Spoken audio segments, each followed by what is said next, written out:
Salut, je suis Vincent Lopez et je te présente Ensemble, Impactons Demain, un podcast qui te parle de demain, de durabilité, mais pas que, et pas comme tu l'imagines.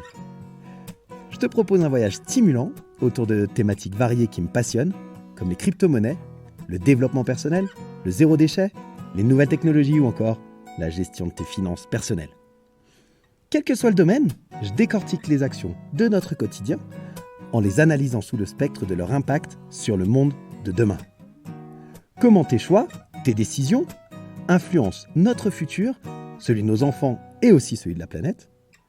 Quelles sont les solutions pour vivre avec notre temps, tout en respectant notre environnement et le vivant de manière générale? Alors bienvenue dans Ensemble, Impactons Demain.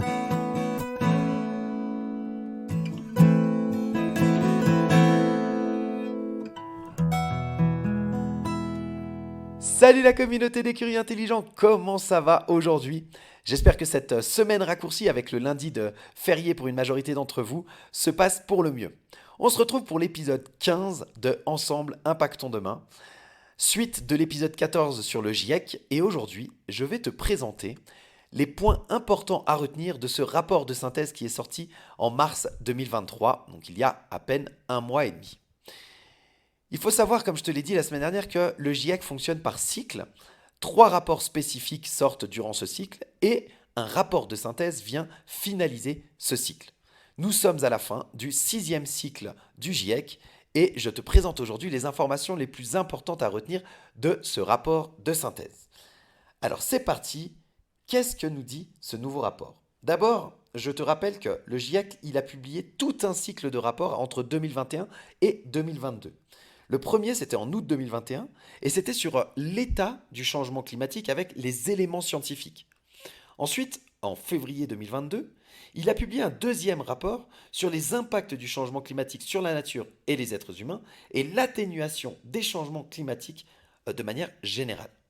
Comment les atténuer? Et puis, le troisième rapport qui lui date de avril 2022, c'était sur les solutions et sur l'impact et l'adaptation et la vulnérabilité au changement climatique. Ces 3 rapports-là sont sortis en 2021 et en 2022. Et en mars 2023, le GIEC nous a fait un rapport de synthèse. Il publie la synthèse de ces 3 rapports. Et l'objectif de cette synthèse, ce n'est pas forcément de partager des nouveaux éléments sur le changement climatique, mais c'est plutôt de mettre en valeur les conclusions des précédents rapports en organisant dans un récit qui soit compréhensif et cohérent par le plus grand nombre. C'est donc en fait l'occasion de découvrir l'entièreté du travail du GIEC et ça a même été, on va dire, pré-mâché pour toi, quoi. Alors le constat du GIEC, c'est quoi? Il n'y a rien de bien nouveau sous le soleil, si on veut. L'excès de gaz à effet de serre, tu sais, ces gaz qui se mettent dans l'atmosphère et qui réchauffent la planète, eh bien, c'est principalement émis par les humains et ça entraîne une hausse de la température à la surface de la Terre. Aux alentours de 2011 à 2020, les relevés montrent une augmentation de plus 1,1 degré par rapport à l'ère pré-industrielle. On en a parlé la semaine dernière. Alors, c'est pas fini. Le problème, c'est que cette hausse de température, elle va se poursuivre tout au long du 21e siècle, avec des variations en fonction des scénarios de si on arrive ou pas à limiter le réchauffement. Et aujourd'hui, avec les scénarios qui sont prévus, le GIEC estime qu'on se dirige plutôt vers un scénario à plus 3,2 degrés à la fin du siècle en 2100. Plus 3,2 degrés. Le problème, c'est que ce réchauffement climatique, il provoque des phénomènes météorologiques qui sont assez importants. Canicules, sécheresse, enfin bref, des extrêmes dans toutes les régions du monde. Et en plus, ça a plein d'impacts négatifs sur la nature et sur nous, les êtres humains. Il y a quelqu'un qui avait dit, j'ai lu dans un post dernièrement, faut arrêter de s'inquiéter pour la planète. Quoi qu'il se passe, la planète, elle sera là. Elle risque simplement de nous éjecter, mais c'est pas elle qui va en souffrir. Bien sûr que les écosystèmes sont impactés par tout ça, que l'activité humaine impacte l'environnement, mais c'est pas la planète qui est en danger, c'est l'espèce humaine. Parce que la planète, au pire, elle nous évacuera et puis elle reprendra son cycle comme elle l'a fait depuis des millions d'années. Voilà. Une fois cette petite parenthèse terminée, je reviens sur l'injustice ultime du changement climatique dont je t'ai parlé déjà la semaine dernière. Les populations qui ont historiquement émis le moins de gaz à effet de serre, bah, en fait, c'est celles qui subissent le plus les impacts négatifs du changement climatique. Et donc ça, bah, c'est quelque chose qui ressort très fort dans le rapport du GIEC. Certains de ces impacts, ils peuvent pas ou ils pourront plus être évités. On prend par exemple le niveau de la mer qui a déjà commencé à augmenter et qui, dans tous les cas, pendant les 2000 prochaines années, va continuer à augmenter. Mais ça ne veut pas dire qu'il faut laisser tomber et laisser faire. Parce qu'en agissant maintenant contre le changement climatique, bah, ça permet de limiter au maximum en fait les dégâts, même si on ne pourra pas tout éviter. Si on limite le réchauffement comme c'est prévu à 1,5 degré, ce qui est l'objectif, eh bien le niveau des mers il augmentera de 2 à 3 mètres. Alors que si on le laisse passer à 2 degrés, ce réchauffement, à ce moment-là, on aura une augmentation de 2 à 6 mètres pour un réchauffement de 2 degrés. Alors imagine, pour un réchauffement, comme je te l'ai dit, par rapport au scénario actuel de 3,2 degrés, eh bien, selon l'Agence américaine d'observation océanique et atmosphérique, la NOAA, si on ne parvient pas à réduire les émissions futures, on pourrait assister à une élévation supplémentaire de 0,5 à 1,5 mètres, soit un total de 1,1 à 2,1 mètres de plus du niveau de la mer d'ici la fin du siècle. Alors, ce qui est top dans ce rapport, bah, c'est qu'il y a des solutions. Et le GIEC nous dit, OK, la première solution, elle est simple, il n'y a rien d'extraordinaire, il faut réduire les émissions de gaz à effet de serre. Alors, il n'y a pas 36 solutions. Il faut arrêter d'émettre le CO2, le méthane, tous ces gaz qui contribuent à l'effet de serre. Parce que c'est eux qui sont à l'origine du problème finalement. Et toutes les 1000 gigatonnes de CO2 émises, eh bien la température sur Terre, elle augmente en moyenne de 0,45 degrés. Donc le GIEC, il a fait le calcul rapidement et il nous reste à peu près un budget, si on veut, une réserve comme ça de CO2 d'environ 500 gigatonnes pour avoir une chance sur deux de limiter le réchauffement à 1,5 degré. Alors, c'est pas beaucoup, 500 gigatonnes, sachant qu'en 2022, l'humanité a émis environ 40 gigatonnes. Donc si tu fais le calcul, eh ben, il nous reste un peu plus de 10 ans, une grosse dizaine d'années, disons, à ce rythme-là, avant d'atteindre eh bien, les 1,5 degrés de réchauffement. On avait comme objectif, suite à la COP 21, de limiter le réchauffement à 1,5 degré à la fin du siècle. Aujourd'hui, le GIEC nous dit qu'on est plutôt dans un scénario de 3,2 degrés par rapport à où on en est aujourd'hui. Et on se rend compte que l'objectif visé pour la fin du siècle, eh bien, il risque d'être atteint avant 2040 si on continue sur la même lancée. Mais même si on franchit finalement cette barre symbolique des 1,5 degrés de réchauffement, bah, tout n'est pas perdu. On pourrait même revenir à ce niveau-là si on fait des efforts énormes en atteignant des émissions négatives de CO2 à l'échelle mondiale. Des émissions négatives, ça veut dire quoi? Bah, ça veut dire comme tu sais, ces maisons qu'on appelle les maisons à- comment dire, à consommation d'énergie basse, qui étaient BBC, il y en a même qui sont à consommation négative, c'est-à-dire qu'elles consomment plus de CO2 qu'elles n'en produisent. Eh bien, c'est la même chose pour la planète. Alors, pour les maisons, on parle de l'énergie, c'est-à-dire qu'on consomme moins d'énergie qu'on en produit.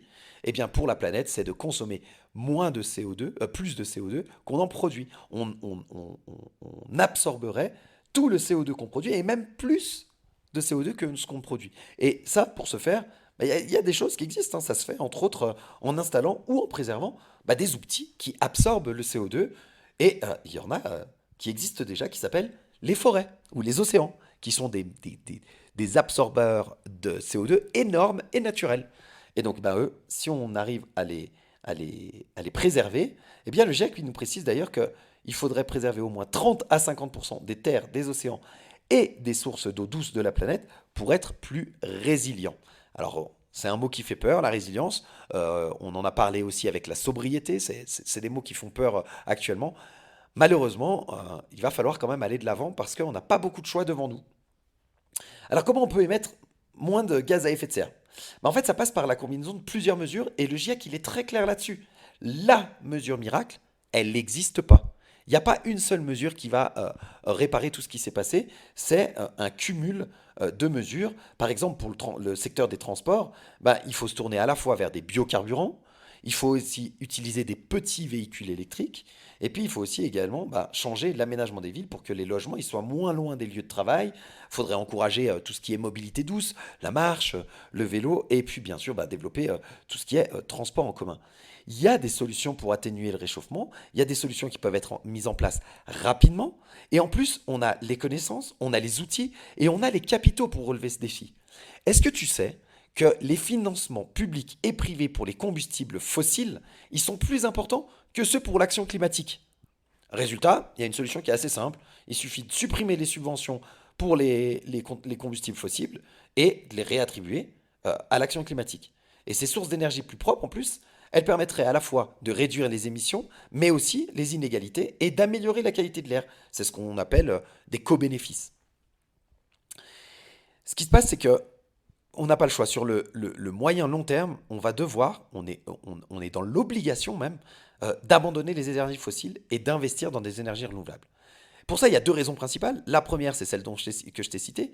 Arrêtons de produire des gaz à effet de serre, et les énergies fossiles contribuent grandement à ces gaz à effet de serre. Mais la deuxième, c'est aussi que les énergies fossiles, comme leur nom l'indique, elles sont fossiles, elles sont limitées. Il n'y a pas une ressource illimitée d'énergie fossile, et il y a même certains chercheurs, certaines personnalités qui estiment qu'on a déjà épuisé la très grande majorité, par exemple, du pétrole depuis 2008. Il semblerait qu'on soit dans un pic descendant de production parce que, eh bien, on arrive vers la fin du pétrole traditionnel, selon un certain nombre de spécialistes. Donc, on va être obligé, l'humanité, quand je dis on, c'est l'humanité, qui va être obligée de se passer des énergies fossiles et de trouver d'autres choses. Alors, on a commencé avec les énergies renouvelables, et ce que nous dit le GIEC, c'est qu'à court terme, et quand on parle de court terme, je te parle de 2030, tu vois, le solaire et l'éolien, ça représente le plus fort potentiel de réduction des émissions de CO2 pour un coût qui est très peu élevé. En investissant massivement dans l'éolien et dans le solaire, le coût financier est très peu élevé et nous permet une très grosse économie d'émissions de CO2. Et donc, il va falloir forcément essayer de se passer de plus en plus de la voiture, de l'avion, des emballages plastiques, adopter la marche, le vélo, des petites voitures électriques, manger moins de viande parce que ça a un impact assez fort, et investir massivement dans les énergies renouvelables, dans la rénovation énergétique et dans l'aménagement de transports en commun efficients et accessibles au plus grand nombre. Et pour ça, il va falloir une action politique qui soit forte. C'est indispensable pour effectuer cette transformation en accompagnant tout le monde en fait. Et une réduction de la demande, elle permettrait une baisse des émissions mondiales de gaz à effet de serre qui serait comprise entre 40 et 70% d'ici 2050. Alors, cumuler toutes ces mesures d'atténuation, elles permettraient d'éviter chaque année environ 6 gigatonnes de CO2 selon le GIEC. Alors, c'est pas énorme, hein, mais au moins, c'est un début. Par contre, comme je te l'ai dit, hein, toutes ces mesures, elles ont aussi plein d'autres effets positifs, comme de réduire la pollution de l'air et donc de prévenir les maladies et les décès qui sont causés par cette pollution, ou encore de réduire la sédentarité. Les gens se mettront à plus bouger, disons, pour se déplacer, et donc ça améliorera également la santé de la population. Et puis, avoir un mode de vie qui soit respectueux de la planète, ça ne veut pas dire sans confort. C'est tout à fait possible de mettre fin à l'extrême pauvreté, pardon, sans provoquer une explosion des émissions de gaz à effet de serre. Mais pour ça, il faut bien s'y prendre. Et une des choses à faire, c'est de renforcer la coopération internationale et l'aide aux pays en développement. Ce qu'il faut comprendre, c'est que l'énergie qu'on consomme aujourd'hui, toutes ces énergies fossiles, c'est grâce à elles qu'on a le confort dans lequel nous vivons tous, ou en tout cas les Occidentaux majoritairement. Tous ces pays riches qui ont le plus produit ces gaz à effet de serre, eh bien ils ont réussi à produire ces gaz à effet de serre, malheureusement on va dire aujourd'hui, mais en tout cas ils ont réussi à faire ça grâce aux technologies, et ces technologies elles ont été accessibles grâce aux énergies. Sans l'énergie, on n'aurait pas toutes les technologies qu'on a aujourd'hui. Alors de dire aux pays qui sont en développement, vous ne pouvez pas utiliser l'énergie, c'est un petit peu leur dire, vous ne pouvez pas vous développer et atteindre le niveau de confort que nous on a et atteindre les technologies que nous on a. C'est quelque chose de très égoïste, et donc le GIEC a fait ses calculs, et pour atteindre nos objectifs climatiques, tout en respectant aussi le développement des pays en développement, eh bien les pays riches, qui sont responsables historiquement des émissions de gaz à effet de serre, ils doivent financer la transition écologique des pays en développement à hauteur de 100 milliards de dollars par an. Cet argent, il existe, il est mis en partie dans des subventions publiques pour des combustibles fossiles, comme je te l'ai dit.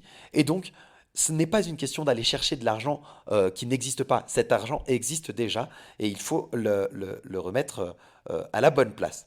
Alors, où est-ce qu'on en est avec l'atténuation? Où est-ce qu'on en est au niveau des politiques mondiales?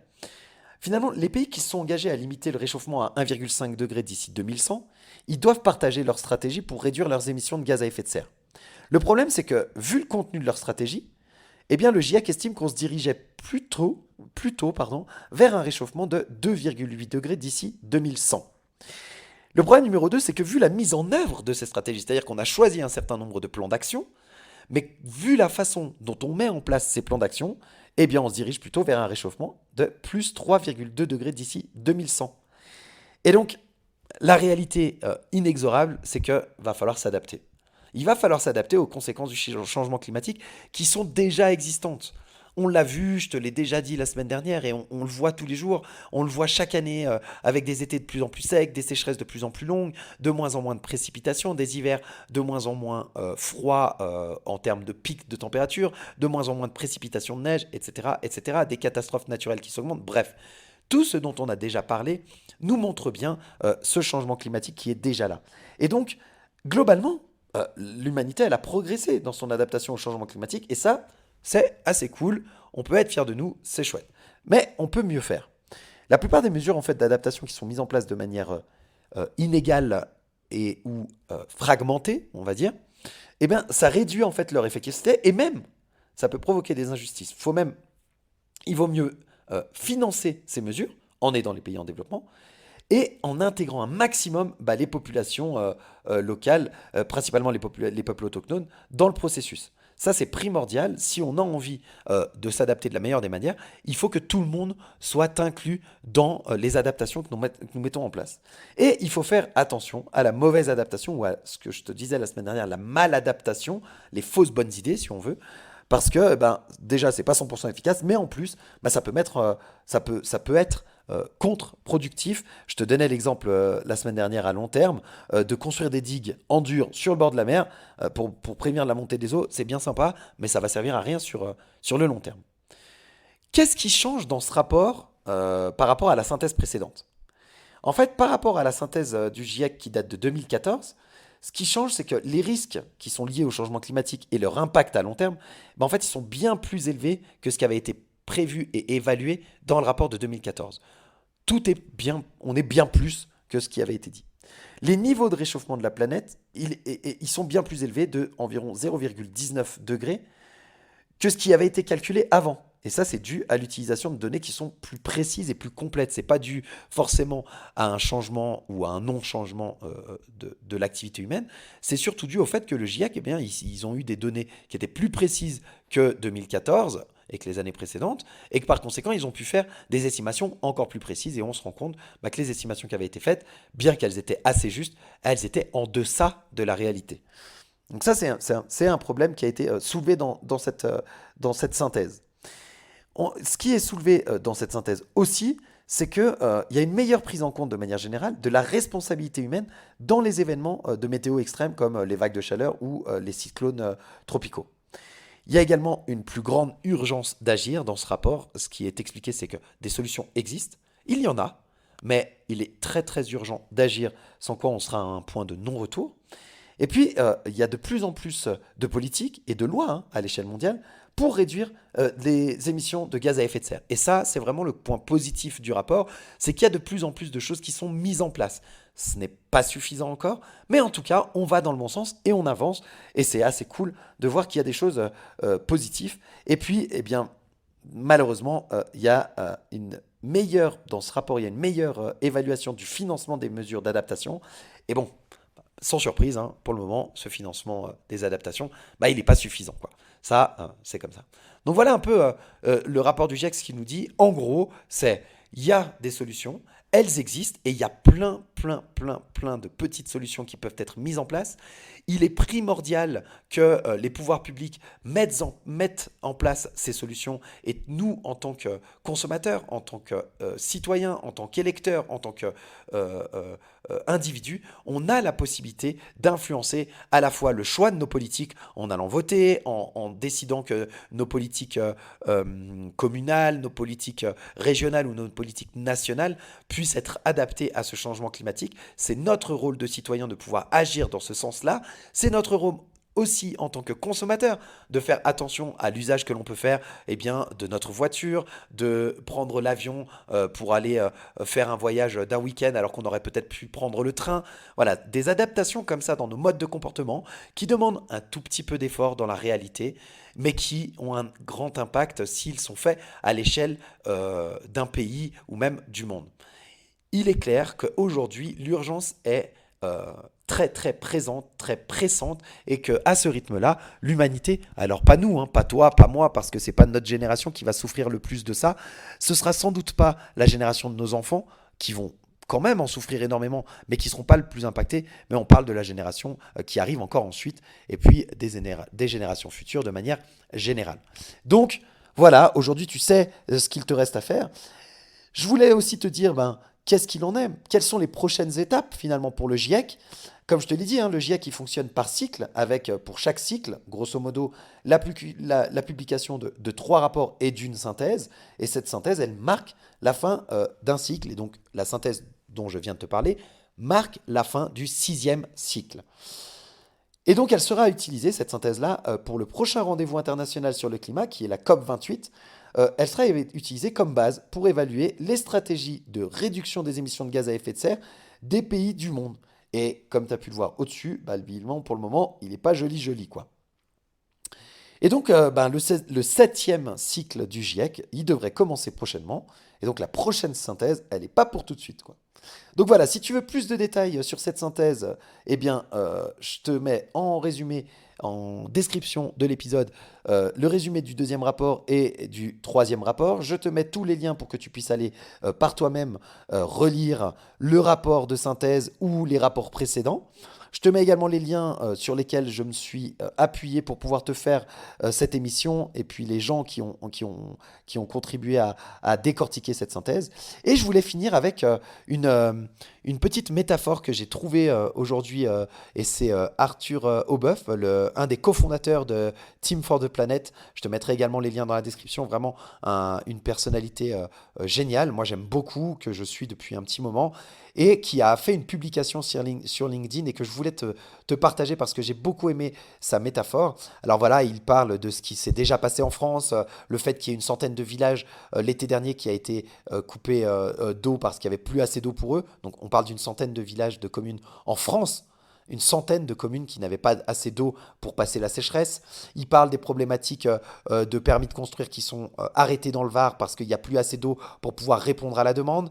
Il parle des problématiques de l'agriculture dans les Pyrénées actuellement qui doivent restreindre certains produits pour pouvoir économiser l'eau, pour prévoir en cas d'incendie que les pompiers puissent avoir suffisamment d'eau pour éteindre, etc., etc. Enfin voilà, son post est assez chouette. Tu peux aller le retrouver sur LinkedIn.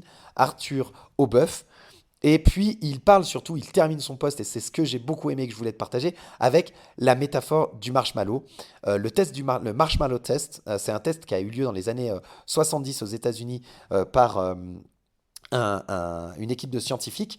Et puis, ce marshmallow test, en Californie, c'était par le professeur Walter Mischel. Et donc ce marshmallow test était le suivant, on mettait un enfant dans une pièce avec un marshmallow, et puis on lui disait, tu peux le manger tout de suite, tu as le droit, et puis si tu ne le manges pas tout de suite et que tu attends un quart d'heure, eh bien tu en auras un deuxième.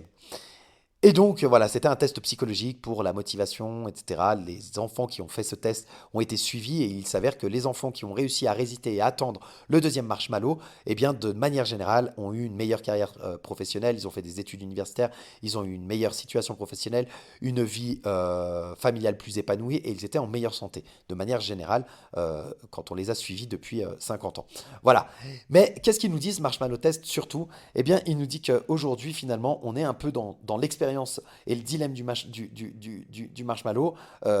Si on refuse de changer aujourd'hui, les choses que nous aujourd'hui on refuse de changer au nom d'une certaine liberté, de se dire j'ai envie de prendre l'avion quand j'en ai envie, j'ai envie de manger autant de viande que ce que je veux, j'ai envie de, eh bien en fait toute cette liberté que nous prenons aujourd'hui, le test du marshmallow et cette métaphore, c'est de se dire si on se retient un petit peu aujourd'hui, eh ben on gardera cette liberté-là pour demain et on pourra continuer à consommer peut-être un peu de viande, à voyager un petit peu en avion, etc., à évoluer un petit peu, mais avec un peu moins que ce qu'on a aujourd'hui. Mais en ayant un peu moins aujourd'hui, eh bien on en aura pour beaucoup plus longtemps et on arrivera à préserver notre environnement et surtout bah, l'espèce humaine. Donc voilà, je te laisse avec cette métaphore du chamallow et c'est justement sur ce dernier petit test que je te laisse. J'espère que l'épisode t'a plu. Je te laisse tous les liens dans la description pour que tu puisses aller faire les recherches par toi-même. J'espère que tu as appris des choses sur le changement climatique et le test, le rapport du GIEC. Et je te dis à la semaine prochaine pour l'épisode 16 de Ensemble, impactons demain. Salut!